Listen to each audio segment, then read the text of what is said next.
지난주에 뉴스 보니까 우리나라의 1인 가구가 뭐 40%가 넘었대요. 근데 연령대를 살펴보니까 거의 차이가 없어요. 뭐 20, 30대뿐 아니라 또 어르신들뿐 아니라 4, 50대 중에도 혼자 사는 인구가 참 많아졌어요. 1인 가구만 그런 게 아니라 2인 가구도 또 많아요. 그래서 1인 가구와 2인 가구를 합하면 60%가 넘어요. 뭐 먹고 살지 하는 생각 들죠, 그죠? 또 뉴스 보니까 삼촌이 돈도 많대요. 서른이 넘었고요. 근데 결혼 안 한대요. 그냥 산대요.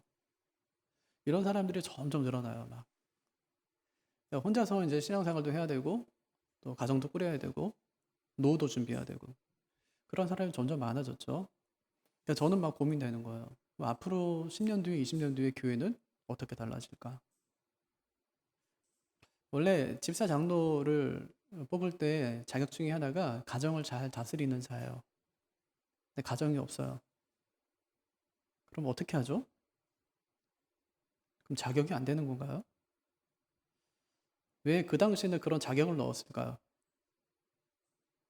아마 요즘 같았으면 그런 자격을 넣지 않을 거예요.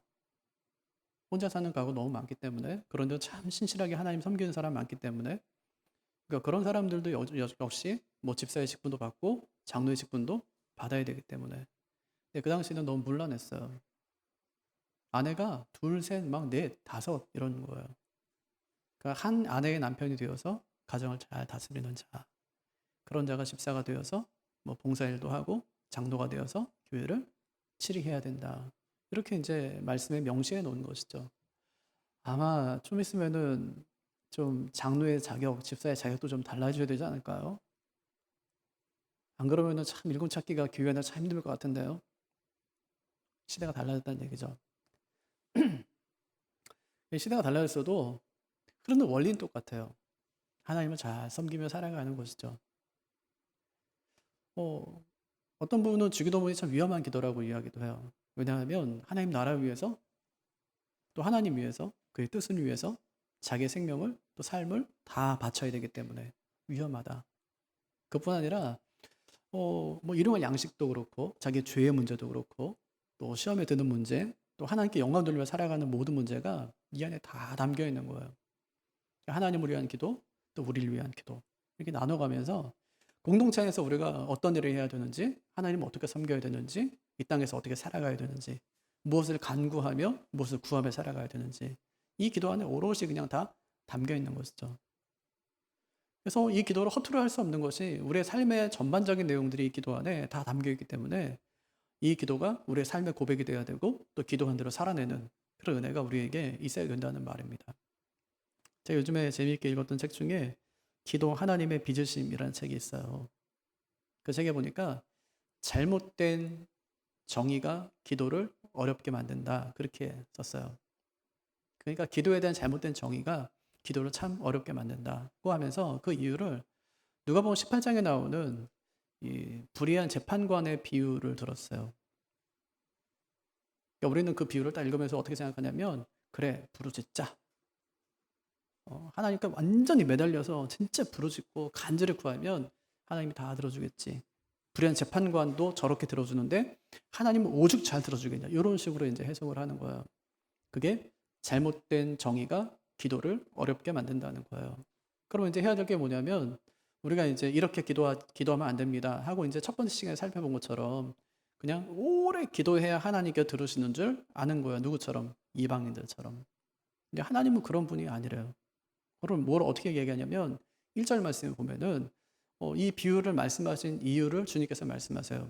기도하고 낙심하지 말아야 되는 이유를 비유로 말씀하셨다. 그렇게 말씀하시거든요. 기도하면서 낙심하는 게 문제다. 왜 기도가 어렵냐? 낙심하니까 그래요. 왜 기도를 어렵게 생각하냐? 왜 기도가 우리가 하면서도 어렵냐? 기도하면서 자꾸만 낙심하기 때문에. 뭐 때문에 낙심하죠? 원한이 안 풀어지는 거예요.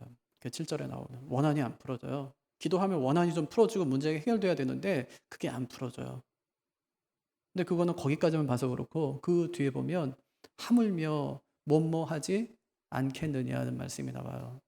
하물며 무엇 하지 않겠느냐. 그러니까 저 하늘에 있는 새를 봐라. 저 들에 있는 꽃을 봐라. 누가 먹이고 누가 입히냐. 너희 천부께서 그렇게 하지 않으시냐. 하물며 너희일까 보냐. 믿음이 적은 자들아. 그러니까 하물며 뭐 하지 않겠느냐는 말은 반드시 그렇게 해 주신다는 말이에요. 그러니까 뭐래요? 낙심하지 말래요. 왜요? 하나님 불의한 재판관이 아니기 때문에. 너희가 그렇게 하나님 앞에 매달려 가지고 주시옵소서 하지 않아도 하나님은 이미 너희에게 있어야 될 모든 것을 아시느니라. 그렇게 말씀하시면서 그렇게 하지 않아도 하나님께 너희에게 다 줄 수 있다. 그렇게 말씀하세요. 그러니까 여러분 기도하면서 절대로 낙심하지 마세요. 기도는 내 뜻을 이루는 것이 아니에요. 하나님의 뜻이 이루어지는 거예요. 내 삶을 통해서. 하나님의 뜻이 이루어지기를 원합니다 하고 기도했으면 내 뜻이 잘 이루어지지 않는 것처럼 또 내 뜻과 다른 상황이 펼쳐져도 그것이 하나님의 뜻인 줄 믿고 기쁨으로 감사함으로 받아들일 수 있는 것이 이것이 기도하는 사람의 자세라고 할 수가 있어요. 수년 전에 김영봉 목사님이 사귐의 기도라는 책을 썼어요.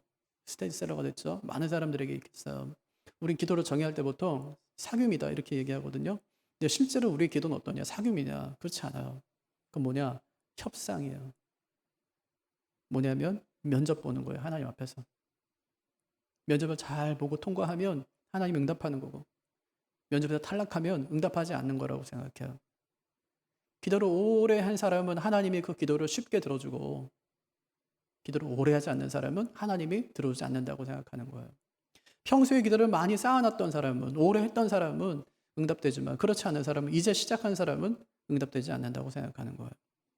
잘못된 정의가 기도를 어렵게 만드는 것이죠. 그러니까 양을 채워야 된다고 생각하니까 너무 기도가 어려워요. 이제부터 시작해서 언제 양이 채워지고 언제 하나님의 응답을 받을 것이냐 하고 생각하기 때문에 그 기도는 너무 어려운 기도죠. 하지만 우리는 아기들이 뭐라고 이야기하지 않아도 아기들을 편에서 늘 아기들을 돕는 것이 부모예요. 진짜 말도 안 듣거든요, 애들은.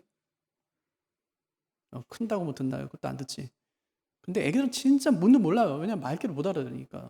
울지 마 그런다고 안 옵니까? 더 울지. 그런 관심이 더 아기하게 있는 것이죠. 이상하죠. 우리가 처음 신앙생활 할 때는 그냥 생각만 해도 하나님께서 막 응답해 주셨어요. 생각만 해도 막 응답해 주시는 거예요. 아, 진짜 하나님이 하셨네, 막 이렇게. 네. 우리가 정말 그럴 때 있잖아요. 오늘 누가 올려나? 누가 와요. 초창기에 그랬단 말이에요. 처음 하나님 믿고 진짜 뜨겁게 주님 사랑하며 그렇게 우리가 지낼 때는 응답도 쉬웠던 것 같아요. 그런데 지금은 어떻습니까? 좀 안 그런 것 같죠, 그죠? 이상하게 기도해도 응답하지 않는 거예요. 아무 느낌도 없고 감동도 없고 그래요. 그럼 하나님께서 나를 지난 시간처럼 하나님이 나를 뭐 버렸나? 하나님이 안 계신가? 왜 내 기도는 응답되지 않을까? 에이, 어차피 뭐 응답을 바라고 기도한 것도 아닌데 하고 그냥 낙심하고 기도를 끝내버려요. 네, 아니요. 그런 잘못된 정의가 기도를 더 어렵게 한다는 것을 우리는 꼭 기억해야 된다 하는 것입니다. 하버드 신학대학의 고든 카프만 교수가 뉴스위크지에 기도의 신비라는 글을 기고했어요. 그는 기도를 뭐라고 얘기하냐면 하나님 앞에 하는 게 아니라 자기를 돌아보는 명상이고 기도가 명상이래요. 하나님 앞에 하는 게 아니라 자기 명상. 아, 내가 그래 죄를 지었구나. 아유 다음에 그렇게 살지 말아야지. 자기 스스로 깨닫고 정답을 내리는 거예요. 그게 기도래요. 또 하나님은 아버지가 아니라 창조력이다 그렇게 얘기했어요. 창조력. 어떤 신비한 힘. 어떤 것을 만들어낼 수 있는 그 창조력. 그 신비한 힘이지 우리 아버지가 아니다. 그러니까 애쓰지 말래요. 하나님 만나려고 애쓰지 말래요.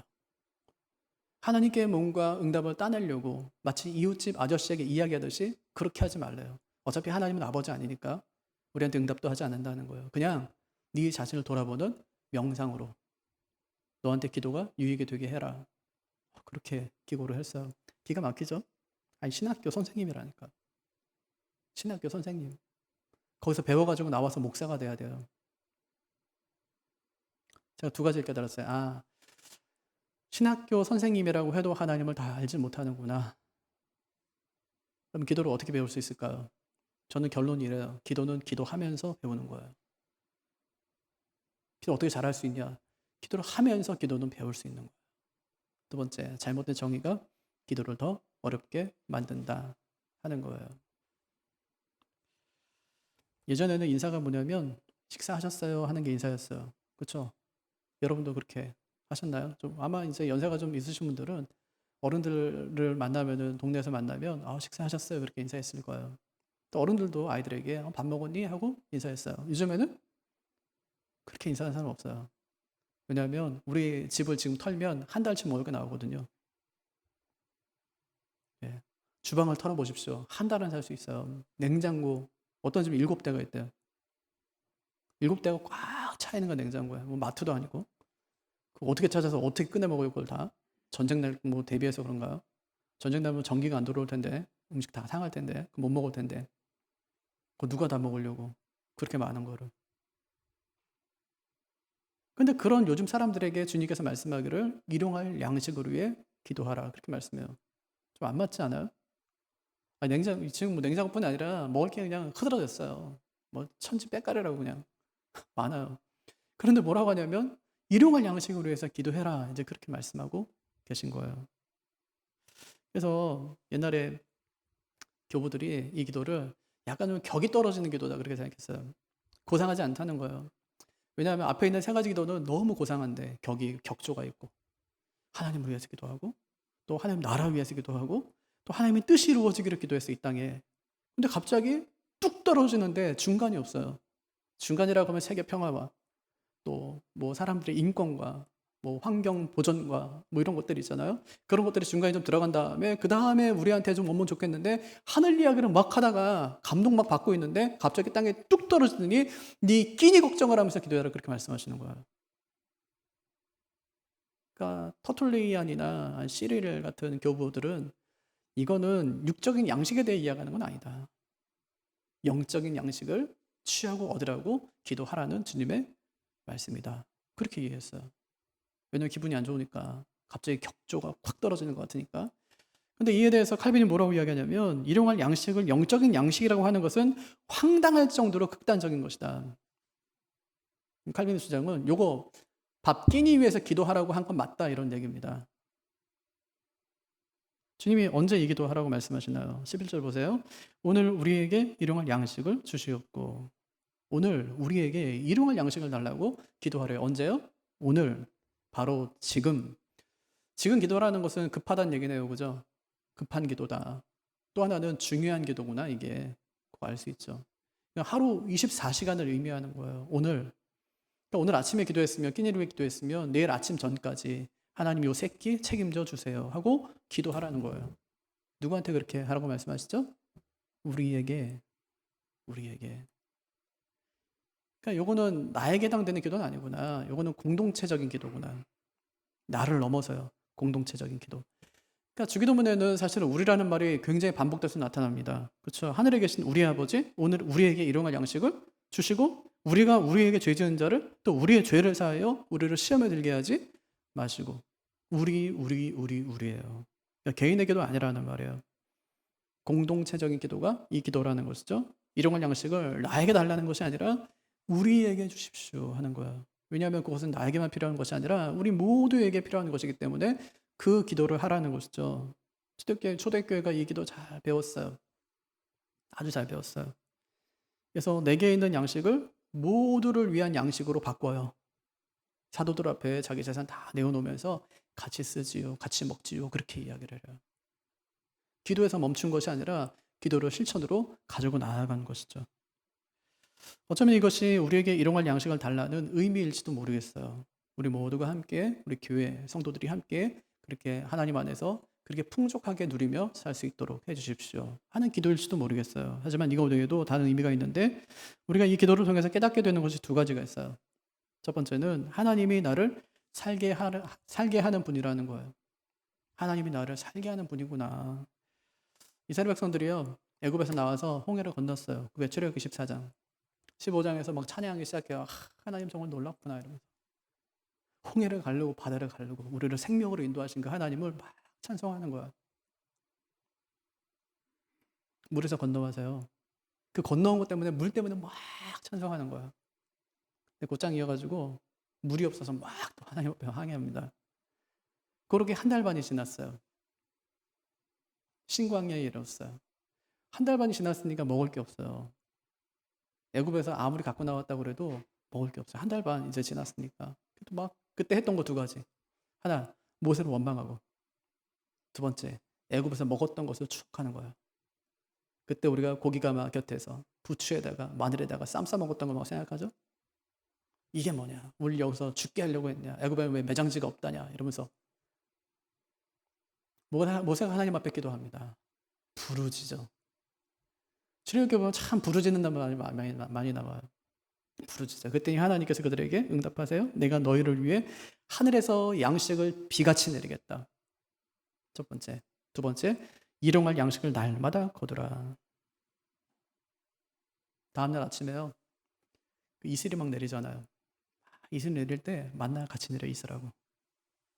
이슬이 싹 거쳤을 때 만나가 드러나는 거예요. 만나의 모양을 보니까 작고 둥글대요. 가시 같고 희대요. 하얗대요. 맛은 과자와 같더라. 어떻게 먹었을까요? 그걸 가지고 우유에다 시리얼처럼 이제 부어가지고 그렇게도 먹을 수 있겠어요. 근데 그것을 맷돌에다 갈아요. 곱게 갈아가지고 전 부쳐 먹고 또 그것을 갖다가 물에다가 이렇게 삶아요. 그래서 말려요. 과자처럼 먹었대요. 과자처럼. 그러니까 하나님께서 양식을 주시는데 하늘에서 양식을 내려서 광야 온 지면에 가득하게 하나님께서 그들에게 양식을 주셨어요. 그래서 하나님께서는 그런 방식으로 자기 백성들을 먹이신 것이죠. 그래서 이스라엘 백성들은 광야에서 두 가지 훈련을 받습니다. 첫 번째는 하나님의 은혜를 체험하는 훈련. 하나님의 은혜를 체험하는 훈련. 그들은 노력으로 만나를 얻지 않아요. 두 번째는 하나님을 의존하는 훈련. 그러니까 하나님께서 거기서 무슨 고백을 받아내냐면 우리는 하나님 없이는 절대로 살 수가 없습니다 하는 고백을 받아내요. 40년 동안.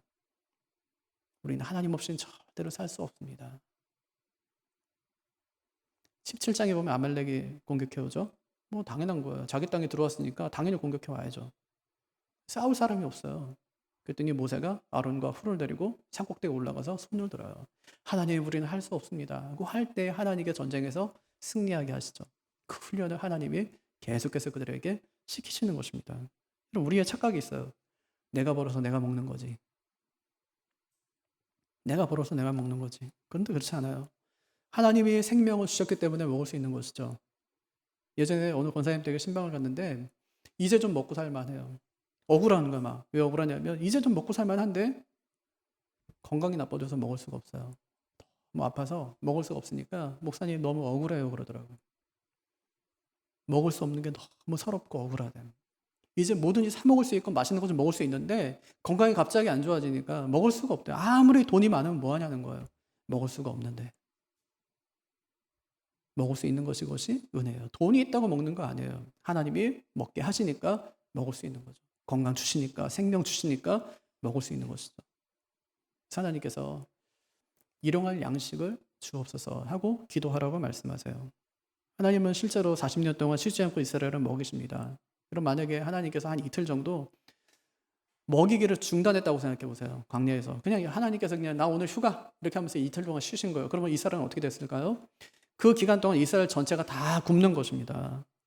거기서는요, 내가 벌어서 먹는 그런 개념이 아예 없어요. 하나님이 주셔야 먹는 것입니다. 야고보서 4장에 보면은 어떤 사람이 내가 어떤 도시에 가서 1년 동안 장사해서 이익을 얻으리라 이렇게 이야기해요. 그때 야고보가 그건 틀렸다는 거예요. 두 가지 면에서 틀렸대요. 첫 번째는 아니 네가 언제 죽을지도 모르는데 무슨 1년 동안 가서 장사를 하겠다는 거냐. 그건 틀렸다. 두 번째, 아니 장사하다 망할 수도 있는데 네가 무슨 뭐 이익을 보겠다는 거냐. 그거 틀렸다. 고 하면서 말을 바꾸래요. 이렇게요. 주의 뜻이면 우리가 살기도 하고 이것이나 저것을 하리라. 무슨 얘기냐면 주님이 시키는 일 하면서 살겠습니다 하는 것이 맞다는 거예요. 하루하루 주님의 인도하심을 따라 살겠습니다 하는 것이 맞다는 거예요. 그럼 우리는요, 주님이 살게 하신 대로 사는 사람이에요. 그렇게 살기로 작정했잖아요. 주님이 기뻐하신 대로 살겠습니다. 주님이 살게 하면 저는 사는 사람입니다. 저는 제 마음대로 사는 사람이 아니라 주님의 뜻대로 살아가는 사람입니다 하고 우리가 고백하면서 주님 앞에 나온 것 아닙니까? 마트에 가면은 일주일 정도 먹으려고 장을 보죠. 요즘 마트 갈 일이 없으니까 그런데 저희도 마트 가면은 뭐 이것저것 사요. 일주일은 마트를 안 가죠. 근데 마트 가면 기쁨이 있는데 요새 못 가가지고 저도 약간 좀 속상하고 그런데 전 진짜 좋아하거든요. 마트 가는 거. 가서 보고 구경하는 게 그렇게 좋아요. 재밌고. 예. 근데 못 가지만 어쨌든 지금 마트 가면 일주일치 정도를 이제 사갖고 온단 말이에요. 하나님도 좀 그러면 되지 않나요? 그러니까 매일매일 만나를 거두게 하는 게 아니라 그냥 일주일치 하나님께서 왕창 줘버리는 거예요. 보관시키면 되니까. 얼마든지 하나님 보관이 가능해요. 아이, 목사님 뭐 광야에서 뭐 뜨거운데 보관이 될까요? 얼마나 될 수 있어요. 얼마나 돼요. 뭐 이틀도 보관하잖아요. 안식일 전에는 이틀치 거둬 이러니까 이틀치 거두잖아요. 예, 그리고 이제 남는 건 다 썩지만 하나님이 하시면 되는 거거든요. 그거는 또 실제로 그런 일이 있습니다. 왜 뭐예요?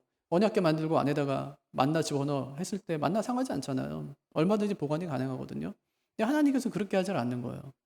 신발은 40년을 신었는데 헤어지지 않아요. 옷은 40년을 입었는데 옷이 헤어지질 않아요.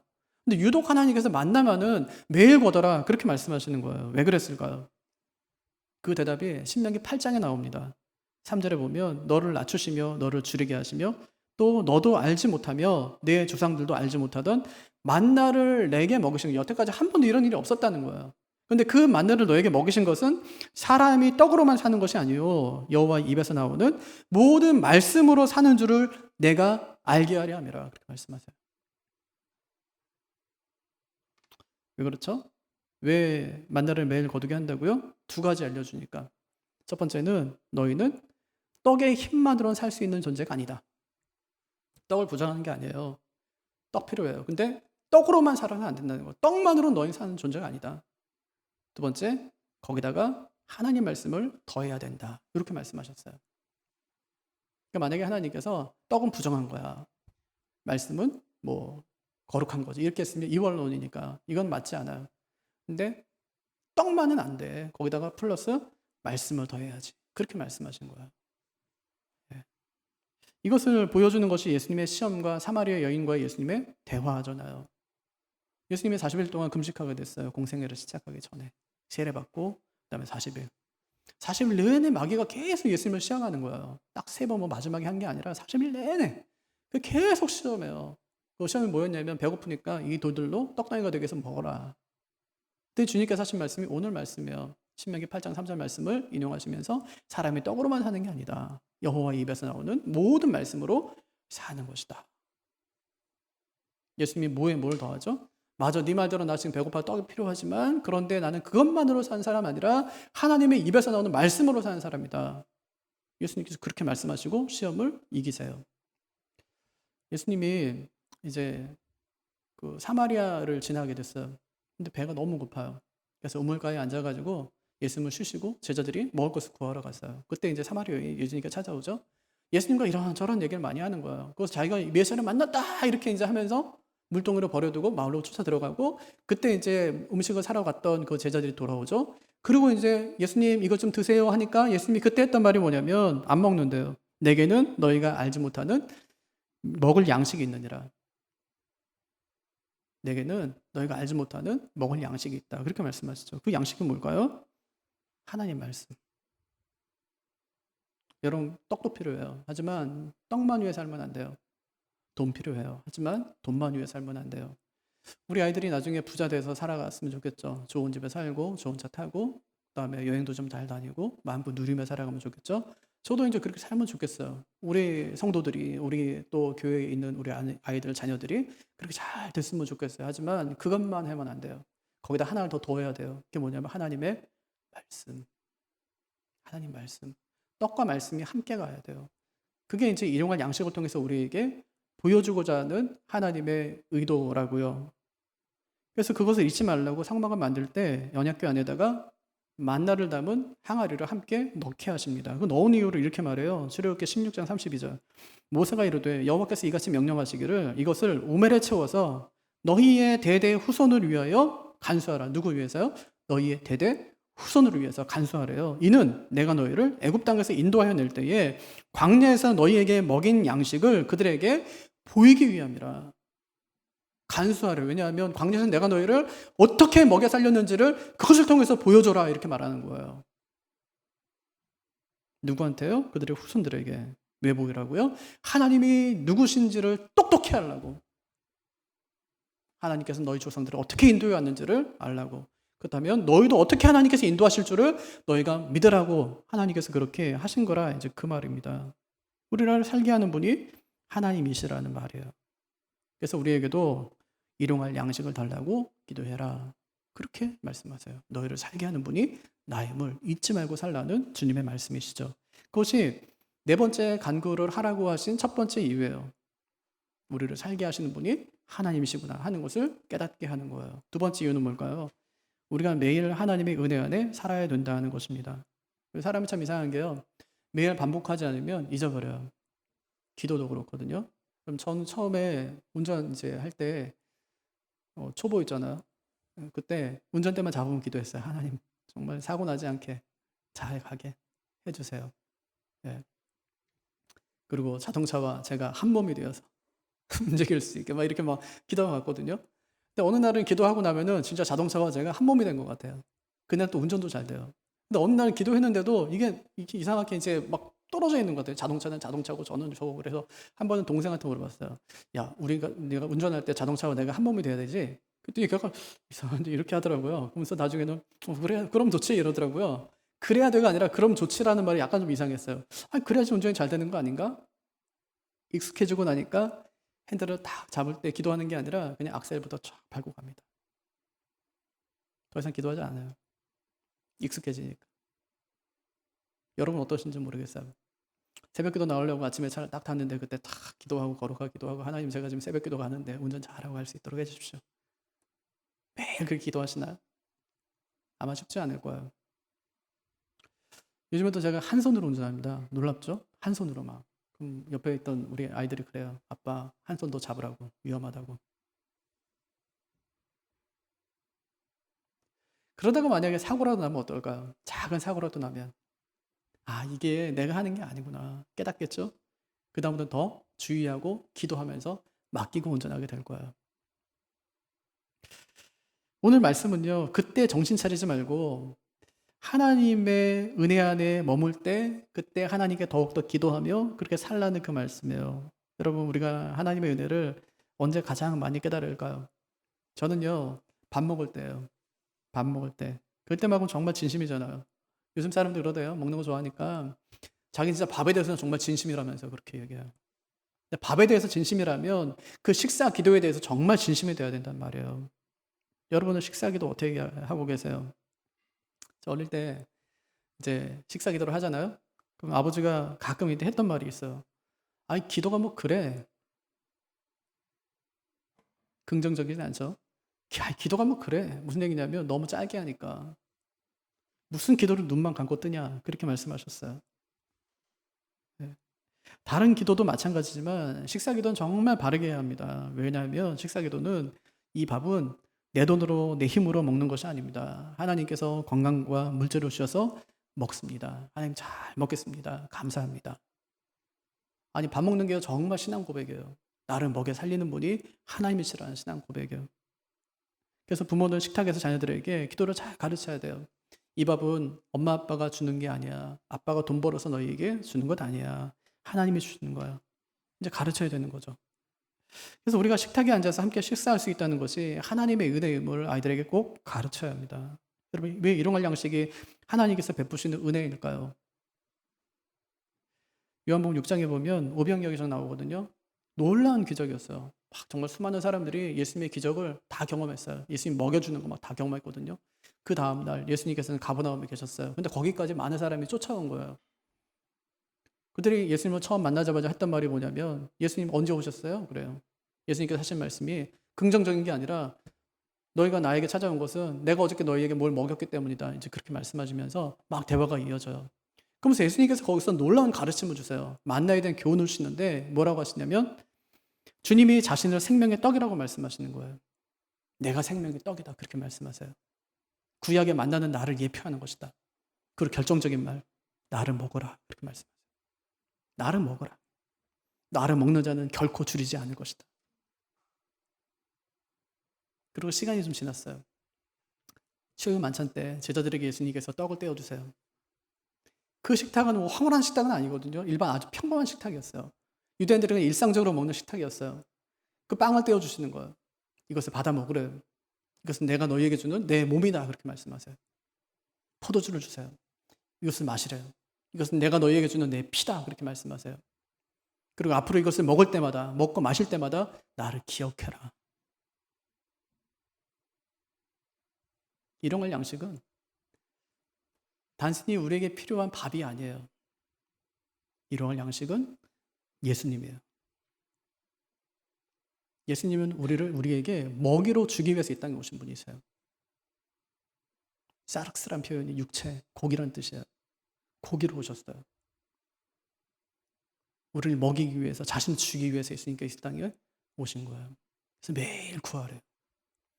일용할 양식을 매일 구하래요. 하루 필요한 양식도 구하지만 그 예수님을 구하며 살라는 거예요.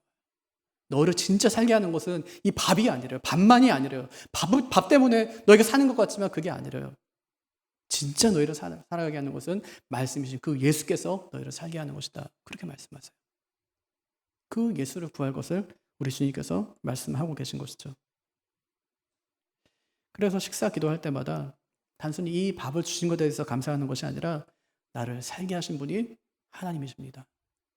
나는 하나님 은혜 안에 늘 거하며 살아가기를 소망합니다. 하고 기도할 것을 말씀하는 것입니다. 참 빵이라는 단어, 밥이라는 단어, 이거는 참 신기한 말인 것 같아요. 서양에서는 이 빵이라는 단어가 가정의 경제를 책임지는 사람이라는 뜻이 있대요. 근데 가만히 곰곰이 생각해 보니까 우리한테도 그런 게 있는 것 같아요. 밥도 뭐 속어로도 많이 사용되죠. 요즘 어떻게 살아? 뭐 밥 좀 먹어. 무슨 말이에요? 밥 좀 먹는다는 말이 뭐예요? 돈 좀 번다는 얘기잖아요. 돈 좀 벌어. 참 신기한 단어죠. 예전에 우리 어머니들은 집에 쌀 한 가마니가 그냥 들어오면 마음이 그렇게 든든하대요. 저희 어머니도 그러더라고요. 예전에 쌀이 한 가마니 들어오면 아이고 이제 한 달 동안은 뭐 쌀 걱정하지 않고 그냥 살 수 있겠구나. 그런 때가 있었던 거예요. 그만큼 밥이라는 것은 우리 마음을 풍요롭게 하고 안정감 있게 해주는 것이 그것이 밥이라는 것입니다. 옛날에 우리 한국전쟁이 끝난 뒤에 우리나라에 수많은 전쟁 고아들이 생겼죠.